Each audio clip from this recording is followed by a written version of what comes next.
My name is Philip Odediji, coursework 2 on a course module called Internet of Things and Introduction.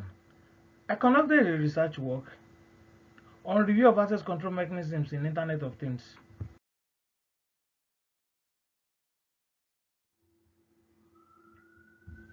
Three key elements under consideration in the course of this research: Internet of Things, access control, and end users. According to IoT Analytics, by 2025, there will be more than 30 billion IoT connections, with roughly 4 IoT devices per person on average. This has resulted in a huge increase in the access control security issues that the IoT ecosystem is experiencing, with new ones still emerging.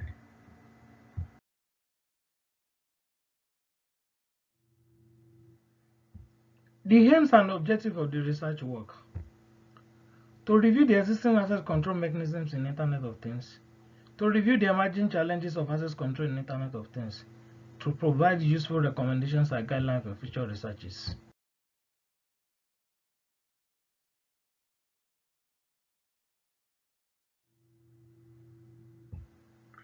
This research was done by using systemic integrated literature review techniques. It was conducted by searching relevant libraries, databases, and other sources. A complete integrative literature study was conducted on the considered papers, books, and journals, resulting in the evaluation, discussion, and recommended access control mechanisms described in the report. In the course of the report, 8 access control mechanisms were identified. They were properly dissected, looking into their strengths and their various weaknesses. The 8 of them are role-based access control, capability-based access control, attribute-based access control, credentials-based access control, fine-grained access control, task-based access control, and policy-based access control.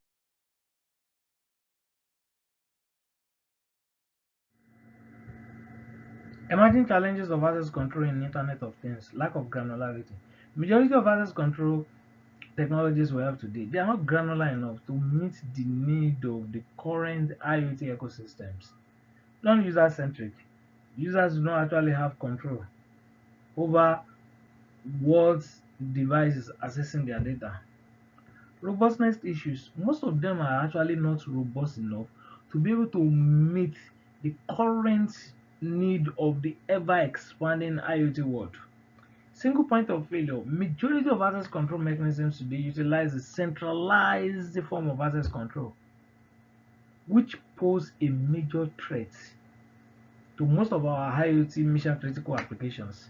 Limited system resources. Most of these access IoT technologies, I mean IoT devices, they have lightweight system resources for storage, for processing, for power, and equally for network.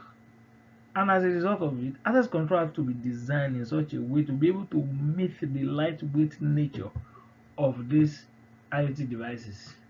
Oh yes, it's going to be an issue.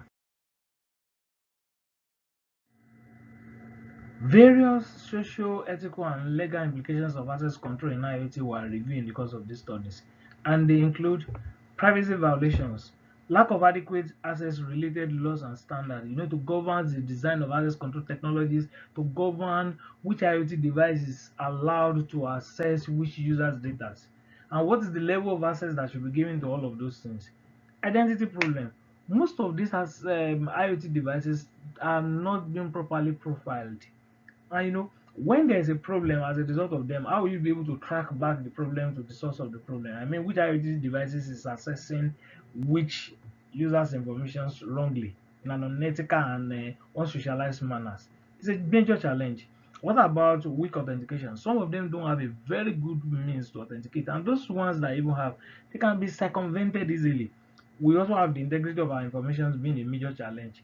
Unauthorized access for devices. There are so many IoT devices today that are tracking users' information, tracking the movement of users, and so on. And all these things constitute serious social, ethical, and legal issues for access control in IoT world today.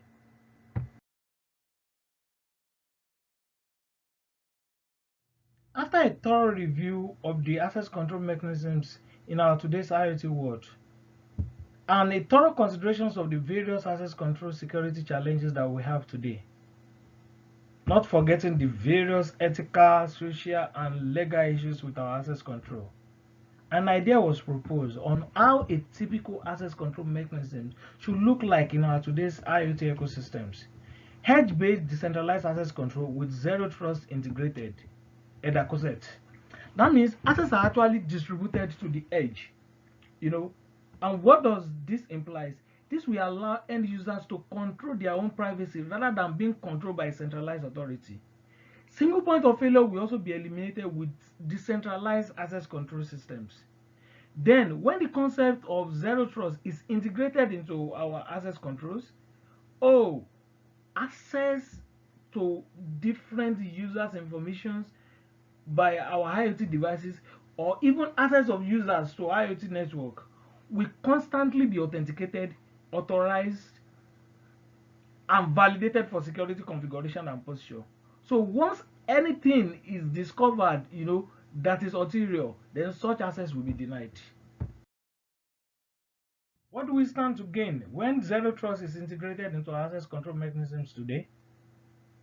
Zero trust basically is a security framework that requires entity to be constantly authenticated, authorized, and validated for security configuration and posture before being provided or maintain access to applications and data. When I mean entities, it can be an end user, it can be an IoT devices. And what are the various concepts that are looked into? Identification and profiling. This entails correctly discovering every connected IoT devices and users. As a result, zero trust driven security policies may be enforced in your IoT environment, allowing only permitted traffic to pass. Continuous audit. Zero trust is actually based on the idea that no device should be given access to other devices or applications unless it has been assessed for risk and accepted within the bound of normal behavior. And this should be a continuous process. Persistent verifications. From time to time, the never trust and always verify principle is put into place. And this is a very crucial zero trust principle. If a device has access, it must be checked on a regular basis to ensure that it has not been hacked, it is not leaking data, and is always patched. So zero trust is actually a process that is ongoing. Zero trust is actually policy based. There's a policy that is in place, that is tracking sensitive users' connections and IoT devices. Then least privilege. That means the minimum privilege that the users need to perform their operations is what is given. Then the minimum privilege that IoT devices need on the user's data is what is given. You are not given a privilege to access what you are not authorized to access. And this is a very, very wonderful principle that will help our access control mechanisms today. Conclusion. This study analyzed and reviewed the existing Internet of Things access control mechanisms and look at the emerging challenges with access control in the present IoT ecosystems. An edge-based decentralized access control with zero trust integrated was proposed after a comprehensive integrative quantitative analysis. The suggested mechanism's core principle is to distribute access control to the edge and decentralize it with a fully integrated zero trust security concept. Some future research directions were equally given. Thank you.